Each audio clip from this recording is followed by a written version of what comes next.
কথামৃত থেকে সন্ধ্যাদি কতদিন, যতদিন না তাঁর পাদপদ্মে ভক্তি হয়, তাঁর নাম করতে করতে চোখের জল যতদিন না পড়ে, আর শরীর রোমাঞ্চ যতদিন না হয়।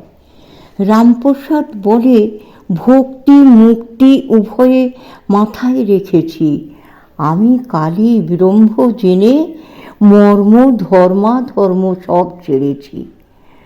যখন ফল হয় তখন ফুল ঝরে যায়, যখন ভক্তি হয় তখন ঈশ্বর লাভ হয়, তখন সন্ধ্যাদি কর্ম চলে যায়।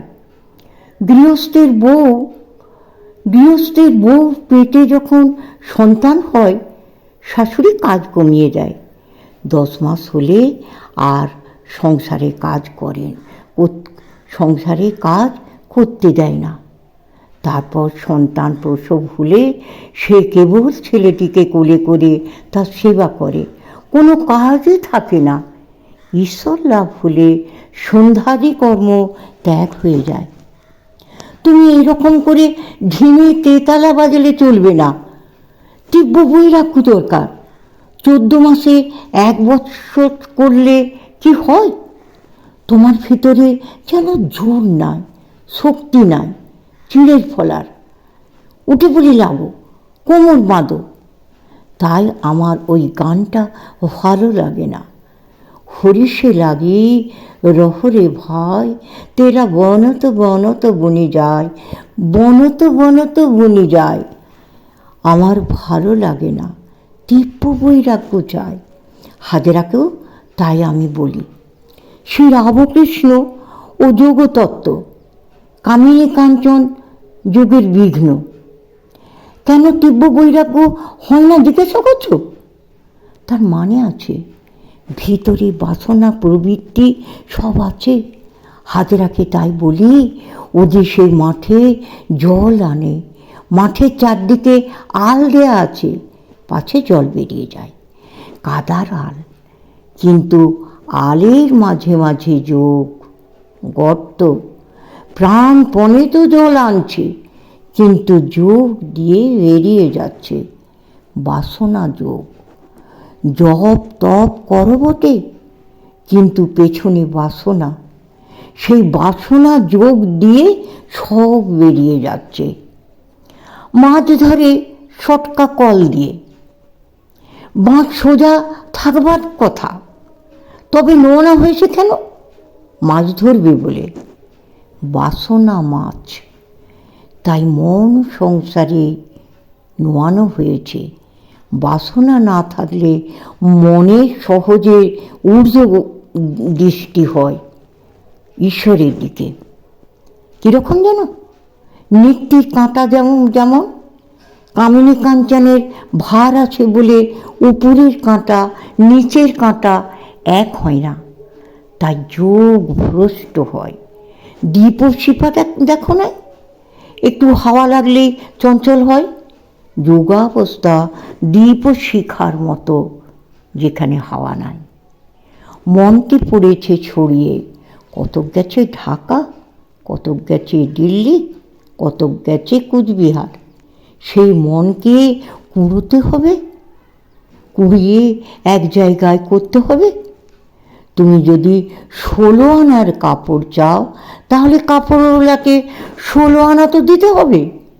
একটু বিঘ্ন থাকলে আর যোগ হবার জন্যে, টেলিগ্রাফের তারে যদি একটু ফুটো থাকে, তাহলে আর খবর যাবে না। তৈলক্য বিশ্বাসের জোর।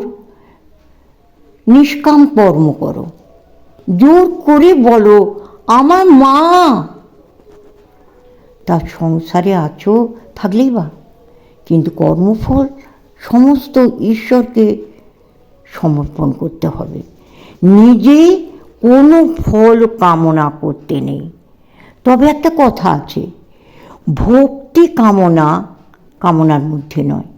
ভক্তি কামনা, ভক্তি প্রার্থনা করতে পারো। ভক্তির তমহ আনবে, মার কাছে জোর করো। মায়ে পয়ে মকদ্দমা ধুম হবে, রামপ্রসাদ বলে। তখন শান্ত হবে, ক্ষান্ত হয়ে আমায় যখন করবি কোলে। তৈলক্য বলেছিল, আমি যেকালে ওদের ঘরে জন্মেছি তখন আমার হিসে আছে। তোমার যে আপনার মা গো, এ কি পাতানো মা, এ কি ধর্ম মা? এতে জোর চলবে না তো কিসের জোর চলবে বলো? মা, আমি কি 28-এর ছেলে? আমি ভয় করিনি চোখ রাঙালে। এবার করব নালিশ, শ্রীনাথের আগে ডিক্রি লব 100 আলে। আপনার মা, জোর করো। যার যাতে সত্তা থাকে তার তাতে টানও থাকে। যার সত্তা